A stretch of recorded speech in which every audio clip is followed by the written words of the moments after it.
This is Frank Islam, Chairman and CEO of FY Investment Group and your host of Washington Current Review, where we interview leading voices from business and politics that impact you, the viewer. Today, we are fortunate enough to have a distinguished guest, Paul Singh, who is a dear friend. He also has built a lot of company, but the most important thing he does is serves our community by being president of TIE DC. So welcome to our show. Thank you, Paul. I haven't seen you for a long time. Things are going well with you? Thanks very much for inviting me. Yes, things are going very well. Okay. I know you built a very large telecom business, which is a very competitive market that you especially did it globally. So tell me, what was the secret sauce of your success? Well, as you know, telecom business has a lot of positive attributes. One, it's a huge market. Everybody uses telecom. And second, it's also a global business. And what I wanted to do was build $1 billion company and take it public. That was sort of my own So that's goal. the company premise? Yes. Premise, okay. And you did take it to the IPO route. Why did you do that? Right. Because we wanted to build $1 billion company. The only way you can fund those, and as you know, telecom is a very capital intensive business. So we needed about $1 billion to $2 billion to build a global network. And so the only possible way was to do it IPO, raising capital of that sort. So we knew starting with build a company that can do IPO. And so we started in '94 with the goal to build $1 billion company in 5 years. And by 2000, we were actually $1.2 billion company, and we took it public in '96. And then I ran it for almost 15 years of running a public company. So it was quite an experience. And that experience was obviously something that you always cherish.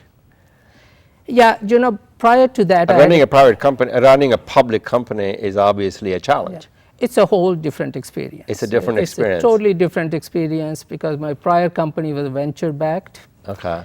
And it was acquired by MCI in '91. And public experience is something, you know, unless you are public, you don't get it. And so working with the Wall Street investors, and every quarter you have to meet the expectations, and that's a whole different discipline. It's a good discipline. It is a good discipline. So the company still exists? Yeah, so company in 2010 we decided to start selling pieces of it. Okay, so you did. And so yeah, so I decided at that time I leave and have a new management company. And what's the name of your new management company is? Is Resonate Capital. Resonate Capital. And what does it do?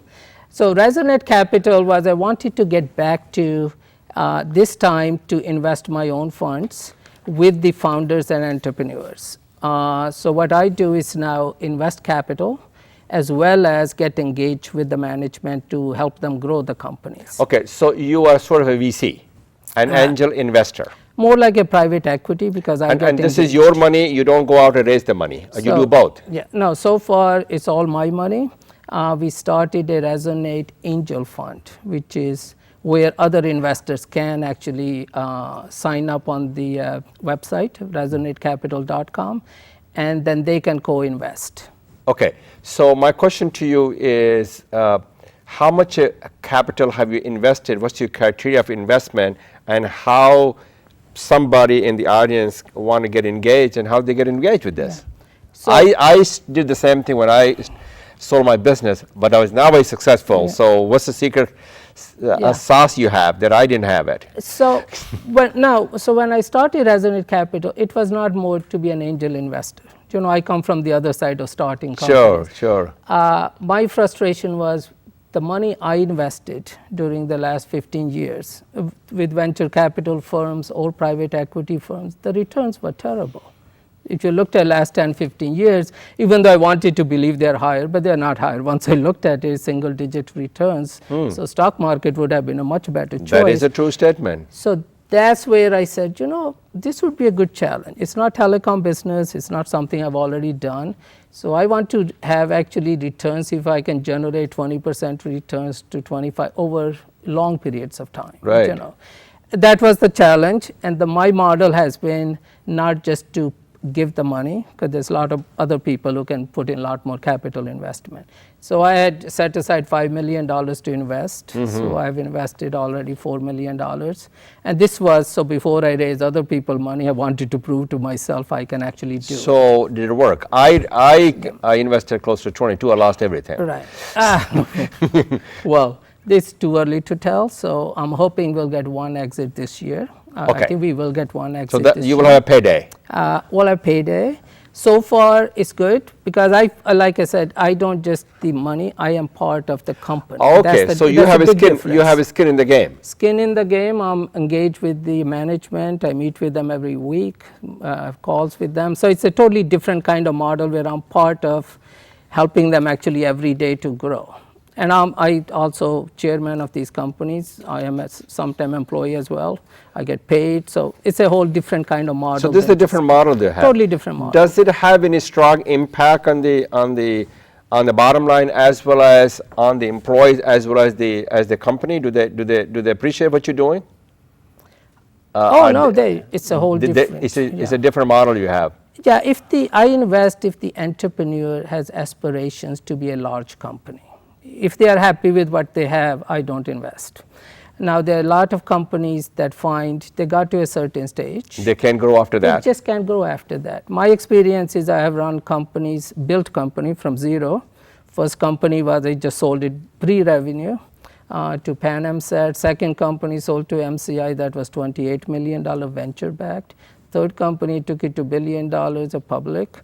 So I have the range of experience. So you got a track record. Yeah, track record, and you have done it yourself. So I know what entrepreneurs go through emotionally. As you know, running companies, you need somebody who can take you through ups and downs and say, stay, we are going to grow. So just do it strategically and aggressively. But I'm the sounding board and coaching the CEO to be the best CEO possible. So this company that you have the investment right now, those are the small, medium-sized enterprises? They are, I would say, small. So they range from 1 million, actually 2 are pre-revenue, 50K, so 100K revenue. The other ones go to $50 million. So they're whole in between. In between. Yeah. So are you accepting any investors in this fund? Yes. If so, how do the people go about investing in it? So and what is in it for them? Yeah. So if you go to resonatecapital.com. Resonatecapital.com. Right. Okay. And so resonatecapital.com, there you can sign up for as an investor, have the investor profile in that one. And then I'll get in touch with them to see if their objectives are consistent with what we do.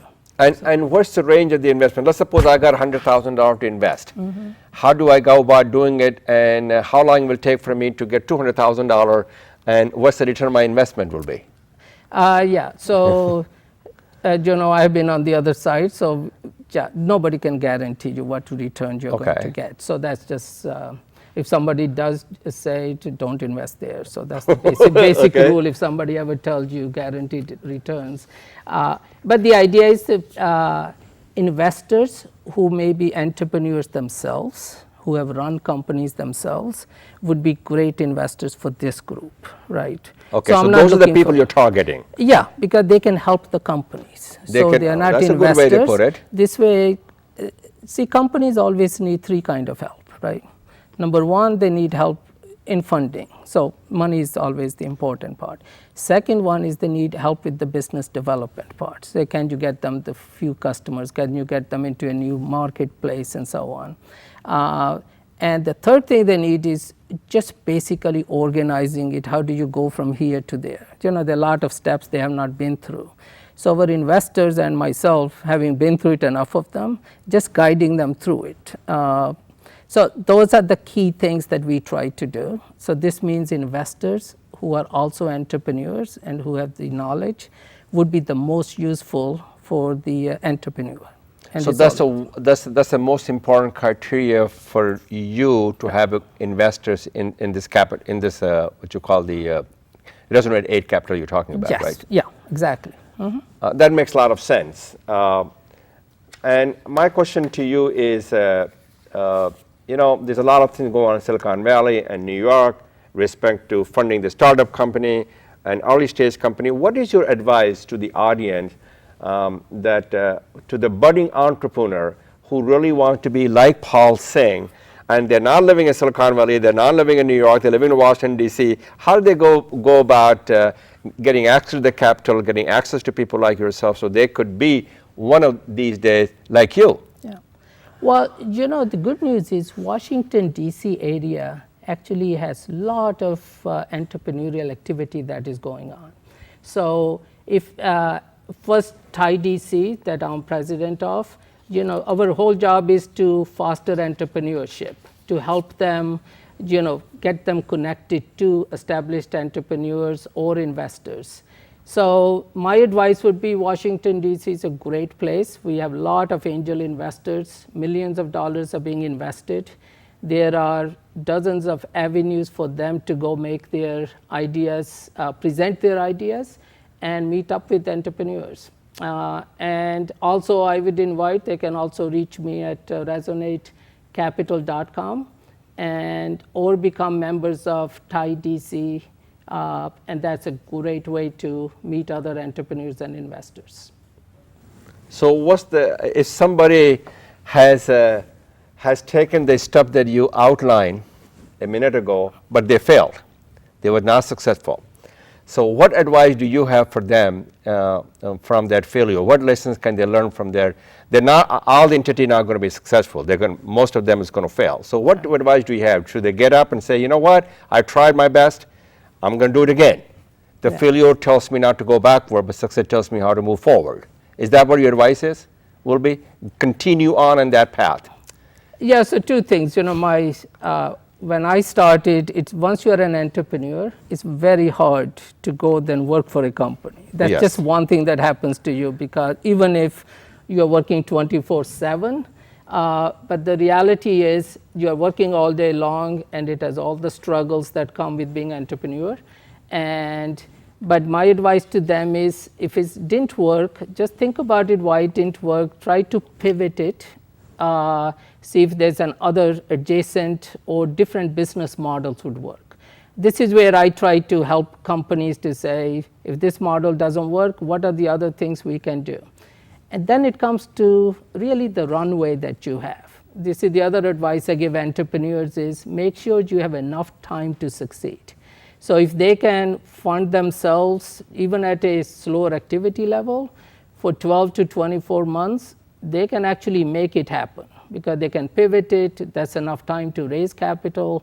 So that's the advice I give them. Just have enough runway, have good advisors, 2 or 3 that you can talk to, and they can give you candid advice, not just say everything is great. They just tell you what things you shouldn't be doing or should be doing, and then you decide what advice you want to take or not. So there is a brighter horizon even when you endure a storm. Absolutely. Actually, things that don't work for you, things that happen to you in business, and it happened to you and me. Sure. A lot of things happen when you think this is the end of it. A lot of time, That's right? a good way to put How it. many times it has happened when you go, oh God, this thing is not, something has happened, I lost a customer, or something I thought would definitely work, didn't work.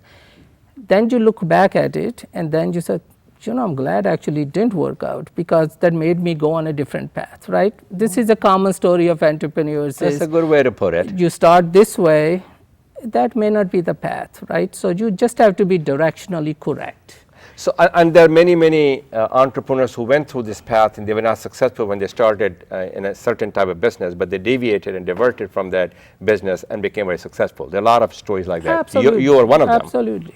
I mean, I lived through, look, in my career, I lived through the 87 bubble, 2000 bubble, just at the peak of it.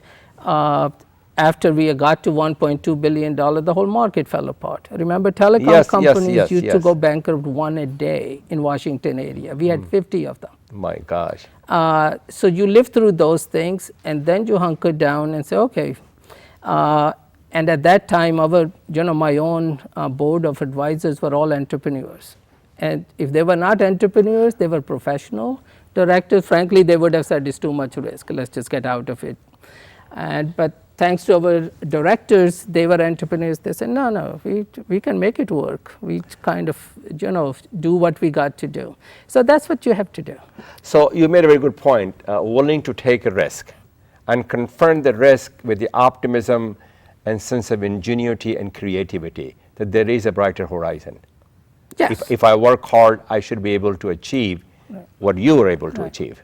You got to believe in it. Of course. In it. Then the other part, which is the counterpart of it, reality. Reality, you have to face the reality. Somebody got to tell you the reality, right? Right. So this is where having, when I have the entrepreneurs, even though they have been running the business, they are profitable, the thing that you find is somebody got to tell them, hey, looking at this thing, is it realistic? It's all probabilities, right? Good way to put it. Yeah, so good advice, working with getting some coaching and so on can help anybody. I want to change the topic of discussion from being the capital investor and so on and so forth to the things they're doing about Thai DC. The president of Thai DC, you're doing a great job. There's a lot of things going on. So if people in the audience wants to know what their mission is, how they get engaged, what kind of thing they're doing, what are the success story is, and how you can help them. Okay. I asked a lot of questions, and no, I hope this is good. I'm glad, actually. It's very exciting. I'm honored, actually, to be the president of Thai DC. This is my last year tenure. It's a 2-year tenure of presidency. We have Thai DC is a local organization. It's a global organization, and Thai DC is a DC chapter of that.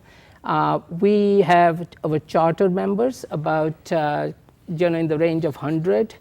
Are CEOs, founders, and CXOs of companies that are more than $10 million. And these are very prominent and very successful entrepreneurs. It's just awesome when you see their credentials and what they have achieved. The second part of it is our younger entrepreneurs who are new. So they are our regular members. And our main mission is to foster entrepreneurship. Whether they are established entrepreneurs, successful entrepreneurs, they can give back to our new members who want to be entrepreneurs. We have, we want to give back to the community, and which we do, again, in terms of supporting entrepreneurship in the Washington, D.C. area. And any one of you can go to Thai DC website, and please sign up as a member. We have events every Tuesday, Thai Tuesday event every month, where you would get to meet entrepreneurs, and you would listen to some prominent entrepreneur telling them their journey. So you can learn from that. I recently started monthly luncheons where business, government contractor, for an example, or healthcare entrepreneurs or software entrepreneurs, they can meet up in informal circles and have lunch. Every month, and I have been doing actually government contractor lunches. And so there are a lot of ways to get engaged, and that's a great way to get to know the community, and a lot of investors are tied in, with Thai DC. And then there is a Thai DC global activity. So if you do business in any country and you are a charter member, you can get you connected. Access to everybody. Yeah, what a wonderful thing you do, Paul. And I would say this thing, I was a board member of the Thai DC, and I was just awarded, and by the way, thank you very much for giving me that award. I appreciate that very much. And it is a great organization, and I want all of you to be involved and engage in it. And the most important thing to do is serve our community, serve our humanity, and they subscribe to the notion, as President Kennedy once said, to whom much is given, much is expected. And so you do well, but you do good. And that's their mantra, and I appreciate very much what Paul is doing, what Thai DC is doing, and I hope all of you be engaged and involved and be informed. And thank you very much, Paul, for coming. Thank you. We appreciate your time, your talent, and your generosity. And thank you very much. So this is Frank Islam wishing you a great week. Thank you for watching.